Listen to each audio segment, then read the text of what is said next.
today is the first proper lecture of the series, because in the previous 4 lectures we went into the very important question though of the form of the short story. But today we start taking texts one by one, individually by famous authors, and we would be going into the details of the short story that is specifically chosen for discussion. Today's short story is titled, the title is of the lecture is the short selected stories of Thomas Hardy. As all of us know, Thomas Hardy is a very popular author in India, and he was one of the most well-read in the early part of the 20th century, and people in fact made him a model of the short story, but more importantly of the novel, and that too with respect to the themes that he chose. So that arouses our curiosity about the kind of story that he would write, short stories that he would write, and we have to do this job.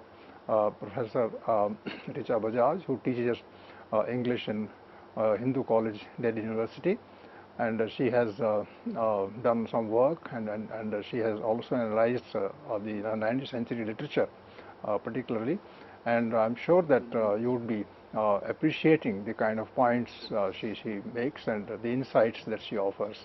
So Professor Bajaj, this is over to you now. Please begin your lecture. Thank you, Professor Prakash. I'd be taking up for discussion today some of the short stories of Thomas Hardy, and to also discuss Thomas Hardy as a short story writer, and if he is any different in his short stories, or is it the same sort of narrative that he builds in his novels, is it the same sort of narrative that he builds in the stories. And we have discussed in the previous lecture how the short story is not just different from the novel in terms of its size and volume, and that it is a genre in its own right, and that it has earned its place now as we understand it in the 21st century. But remember, when Thomas Hardy was experimenting with the short story form, then these were still new, and fiction as such had become the dominant form of the 19th century, and the short stories were mostly written as short pieces for periodicals and journals, sometimes even novels. You know, Thomas Hardy's novels were also serialized in these journals and periodicals.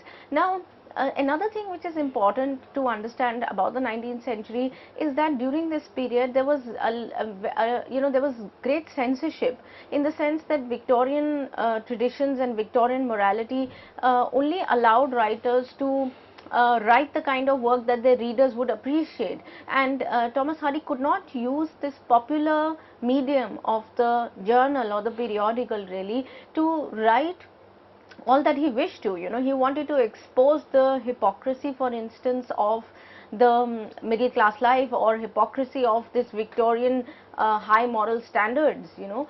So he wanted to expose this, and most of his novels, you know, when they dealt with these areas, and when they poked these institutions, social institutions, which were considered very important in 19th century life, when he questioned these, then his publishers and editors, they put across the idea that they would not be appreciated by the public. So often there is a kind of a frustration, you know, if you look at some of the letters of Hardy, and even in his biography it is mentioned that how he was actually frustrated by this venture of publishers continuing to tell him to change the story or to change the fiction that he was writing, the ending in some cases, you know, because he would not give us cliched endings, right? He would not give us, for instance, marriage and how it happily ends there, right? His stories would turn tragic, sometimes absurd, right, including his novels. So when you find that Hardy wanted to present, say, a tragic narrative there, or end his fiction on a tragic note, then the public, or you could say the censorship that came through the publishing world, compelled him to make alternate endings and to change the endings of the text. So while we discuss Hardy and we discuss the stories, we need to remember these two things. One, that the short story form itself was evolving and was a new form, so it was being experimented by writers. it's the way it was published was generally done through the journals and the periodicals, but when it was done through this form, then it was a part of the popular literature and contributed to the popular imaginary of the time. So the writer also felt compelled to bring in certain popular elements that the reader was interested in, you know, at the time. And immediately you see 19th century, because of these periodical and journals, immediately you find that the text has ceased to be a kind of, or the literary text really has ceased to be entirely elitist. You know, it has entered the lives of ordinary people, middle class men and women, and the newly educated people. And so it has, and the subject of these stories is, as is the case in the novels, the subject of these is mostly a middle class ordinary person. So already the short story, the literary works of the time, they have been brought down to reality and taken away from that pedestal that they held earlier.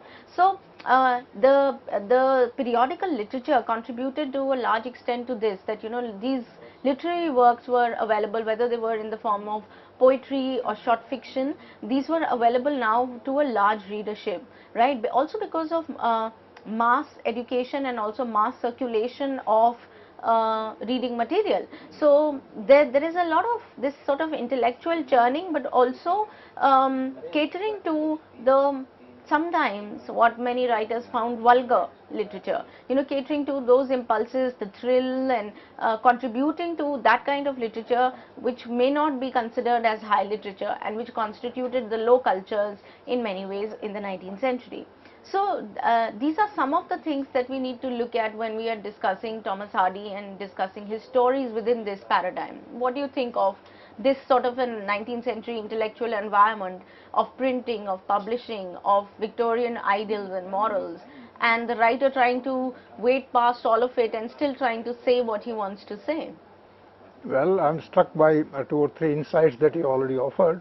And one insight is that there was a compulsion perhaps on the part of the reader, of the writer, to work under the pressures of the audience. And what do you think made writers take to non-tragic pieces of fiction? That is to be perhaps the idea that one can think of at the time. There are other insights also, like the short story would be a particular tool in the hands of the publishing world, because they would have brought out in the meantime periodicals and a monthly kind of a thing, which also happened in the case of the novel. So a serialized novel is a kind of independent short story also. So the two things combine. So one, what made the short story tragic in the objective world, and secondly, that perhaps and one can go into this also maybe later, not now, because we are focusing upon this person, but the question of the short story being a kind of chapter in a novel. Yeah, I don't think, I mean, it could have been, the short story could have been a chapter in the novel, and yet a novel's chapter could have been a short story, right? In many ways. And of course, because it's a part of periodical literature, so readers would wait for the next issue, for instance, and wait for what's going to unfold. So certainly there had to be some sense of curiosity that had to be kept going, some features that would remain, for instance, in a mystery sort of a thing. So, yeah. And secondly, why not tragic?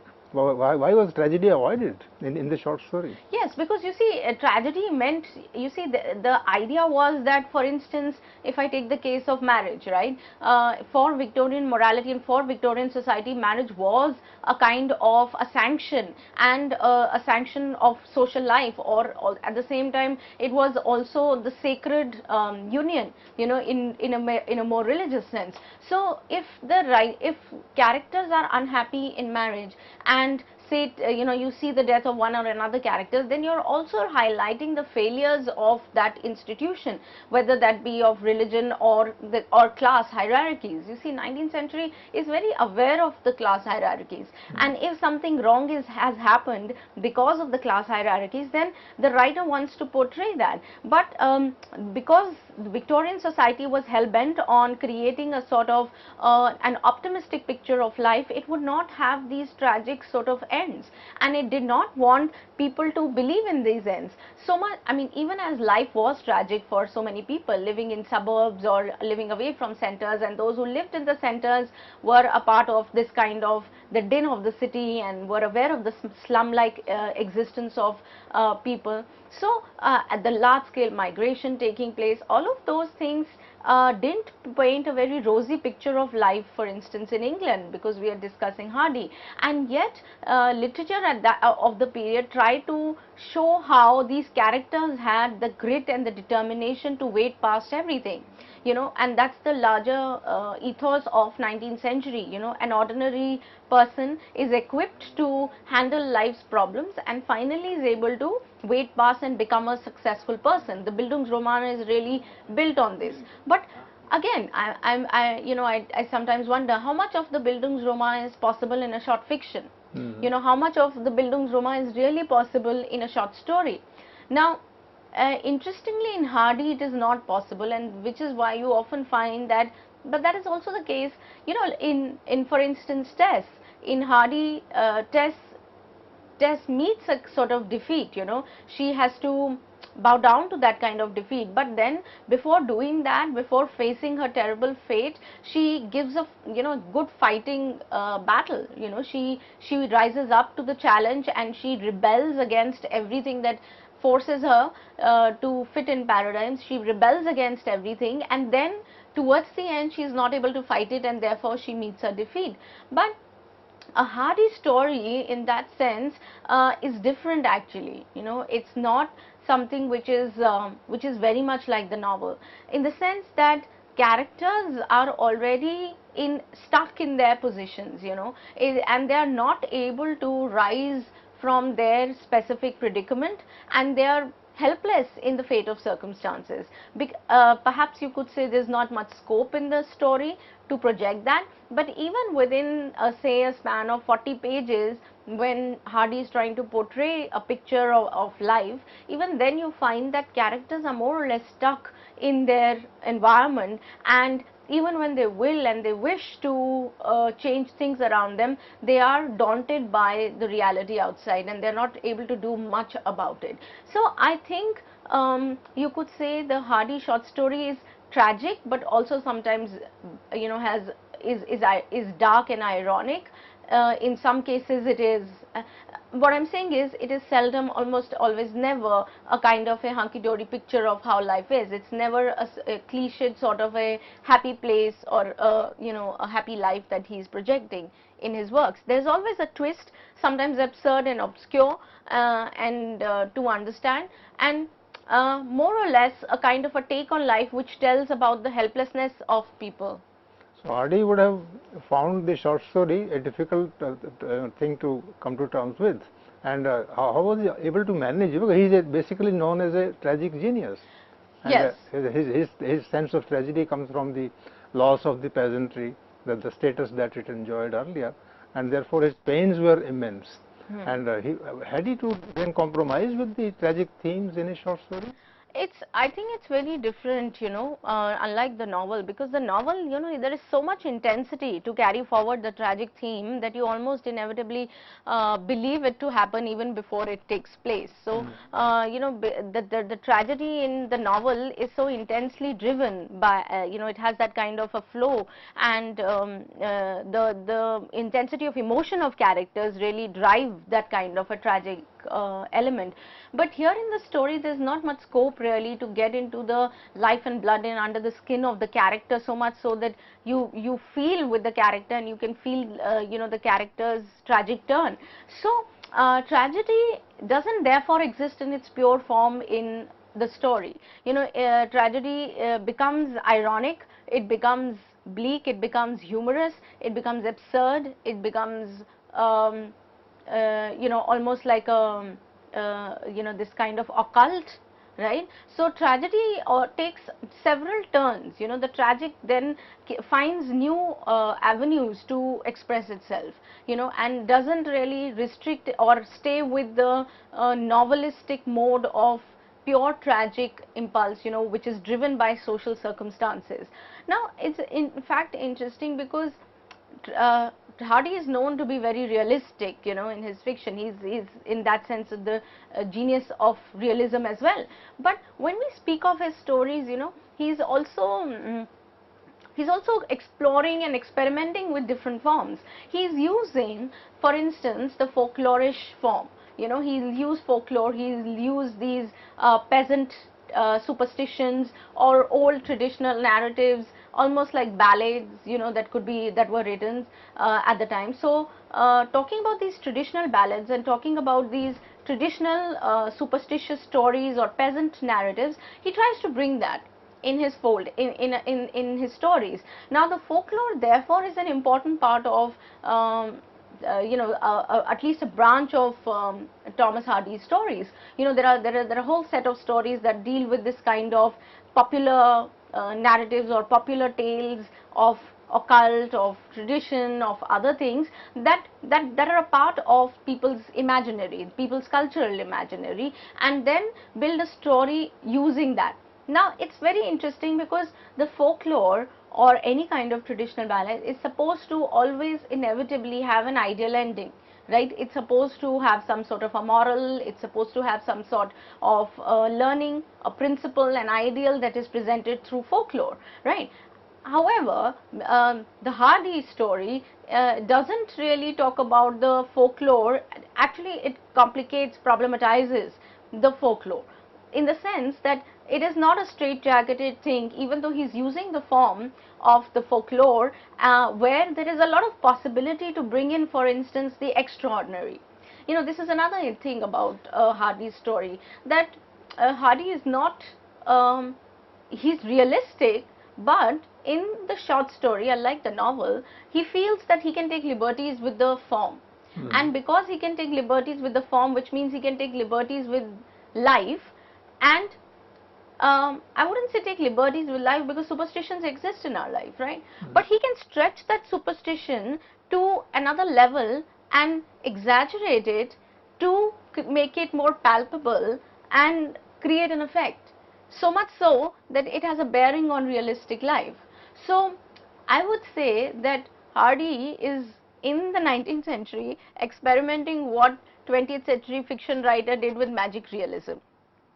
I see. That's interesting. It's very, yes. So what 19th century, you know, you have Marquez and etc. taking up the idea of magic realism in the 20th century.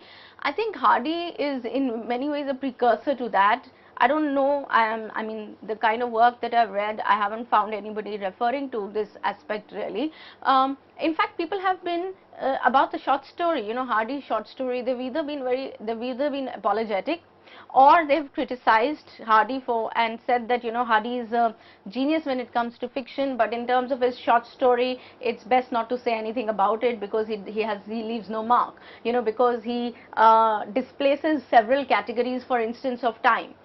You know, his stories stretch over a period of decades, which brings a element of improbability, you know, and therefore it is not seen as a kind, it lacks that kind of uniformity and unity that a story should have, because, you know, it just leaps over decades and takes, you know, it tries to do what a novel does. You know, the growth of the character in a short story in 30-40 pages is really not something that you can achieve.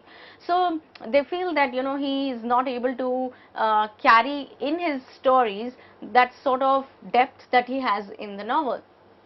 But some you know, some critics these days refer to a Hardy story from the point of view of new criticism, but also popular culture, or, you know, or popular literature, or you could say from the category of cultural studies, you know, where they look at the role played by the occult, the role played by, you know, taking into account folklores, you know, how they became important in the latter half of the 20th century, and, you know, there were archetypes being looked for, and there were you know, forms being looked for in legends and popular tales, etc. So that again, I think, makes it more academic, that you're trying to focus on the popular, you're trying to, or more sociological, because then you're trying to understand through Hardy the problems of the day and what people thought, what people believed in, what were the stories that they believed in, etc. And so it becomes a more sociological sort of an approach to a Hardy story, which to claim its importance or to give it a kind of credence. Now, I don't believe in that sort of a thing, I don't think that a Hardy story is all about popular culture and it gives us a sense of what kind of society it was and what people believed in, etc. I think he is experimenting with realism itself, which he doesn't do so much in the novel, because the novel keeps him grounded to the real life issues and to the problems of the day. He's able to, in the short story, use all that is available in tradition, in legendary stories, and bring that folklore to bear on, or to give a twist or an added dimension to that realistic thing. No, are you suggesting that Hardy's novels refer to the individual experience of the 19th century, and the short story takes away from that and puts at the center the kind of idea, a kind of abstract folklore that makes the whole thing ironic? No, I don't think abstract folklore. As far as the first part is concerned, I agree that novels of Hardy are more character centric. So you are so much into the character, into the mental psyche of the character, that you are very much within that consciousness. You share the consciousness of the character that Hardy has at the center. So certainly the individual is at the center of, or the character is at the center of a Hardy novel, and life and society is looked at from the point of view of this individual. But when you come to the short story, characters are, because they are not in that sense explored in depth, therefore the focus doesn't remain their mental state or their intense mental or their emotional psychological feeling, rather a kind of a situation that they are caught up in. So I think the stories of the plot of a short story in Hardy is a mix of the situation that the character is in, and there is a mix of a coincidence or some occurrence, some unusual happening, some unnatural happening. So you see situations with a kind of a twist, so that is what is at the center of Hardy story, and which is why certain and through them.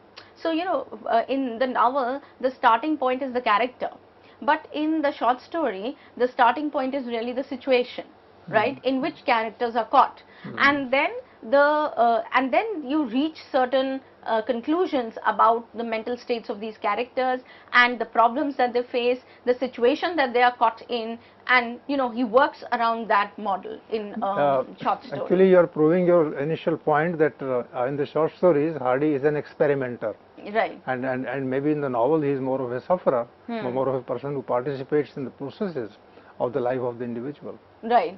Right. This is the point you're making. Yes. It's a valuable point. So, in experimentation also what I mean is that he, as a realist, he understands that, I think Hardy is also, of course, he's looking for the unusual. He wants to create the space of the unusual in his stories, and therefore he wants to say something about it. But I think he's not just being experimental for the sake of being experimental. He understands that there is this life. How do you make the?